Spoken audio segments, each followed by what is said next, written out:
Hey there, welcome back to Whippy, where we play bits and bobs of this and that. Super Auto Pets is a game released by developer Teamwood Games, in which you purchase pets and have them fight one another for trophies.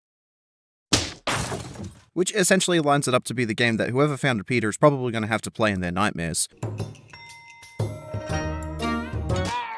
It's very easy to pick up and play with a simple to learn, hard to master vibe, and the first day that I started playing it, I spent over 10 hours on the game. Now, with over 24 hours of playtime, I have a few tips to share with those of you who are looking to get more out of your games.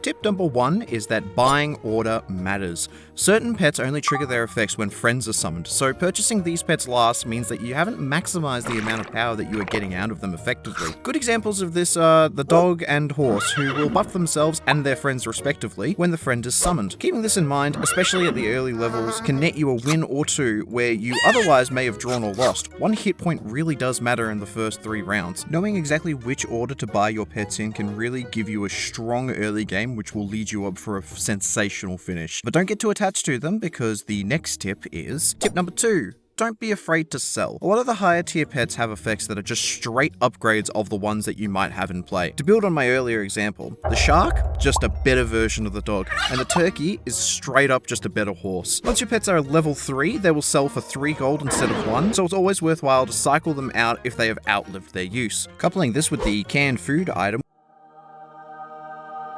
which will just increase the overall gold efficiency of your shop pets, you shouldn't be too concerned about keeping pets around for longer than needed. Being able to sell off pets or use the sleeping pill when necessary will make it easier to focus on the next tip. Tip number 3, keep an eye out for synergies. So much of this game at the later levels is building a team that works off of itself. Creating strong team based on abilities that synergizes will almost always get you further than just building a single strong body. Some examples of this include a summoning build such as dog, horse, cricket / spider for early game control, which then transitions into a shark, whale, turkey, rooster combo. This will create a large number of pets which all buff one another. The shark will get completely out of control. It's a lot of fun to play with. And then you've got something along the lines of like the camel, peacock, elephant combo, in which you are constantly hurting your own allies in order to get a much larger body on the field. Keeping an eye on what abilities work with what other pets will help you in the long run and is half of the fun of the game. Even simple things like the rabbit's ability to increase your main unit's health at a much faster rate, coupling with the seal's ability, can be crazy if you get them set up early enough. These abilities only get better as you level up your pets, but don't be too hasty to increase their level, as it can sometimes have the wrong effect, leading me to my next tip. Tip number 4, you don't always have to level. Particularly in the early game, it's important to understand that combining your pets together will take the larger of the two and then add +1/+1 to it, meaning that if you have 2 ants at 2/3 in the early game and combine them together, instead of having 4/6 on the board worth of stats, you would only have 3/4. This can be costly early as you sacrifice bodies on the board that have the potential to soak up damage or deal out more than combining them together, which only brings you closer to the next level. This can also affect things such as pets' abilities, as having multiple pets on the same type on the board can cause each of them to trigger their effect separately, rather than having one slightly stronger one that only triggers its effect once. This all can be a lot to think about,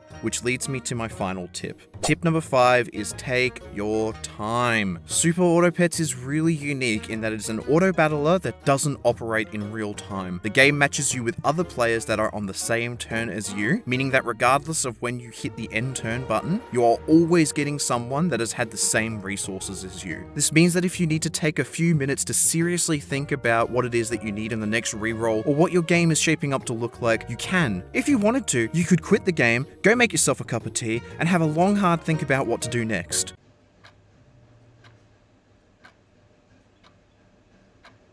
Take up knitting. Sometimes decisions that get you closer to a full victory aren't as easy as you might think. I've spent 24+ hours on this game at this stage, and most of it has been sitting idly on the side while I do other things, which gives me plenty of time to think about what I can do next. And that's around about it. This game's a lot of fun, guys, and I really do suggest that you check it out. It is free to play.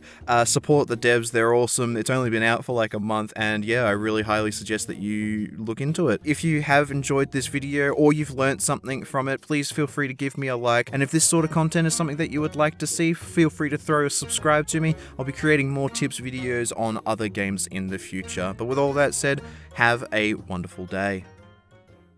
Some examples of this include, I hit up instead of down on the Word document.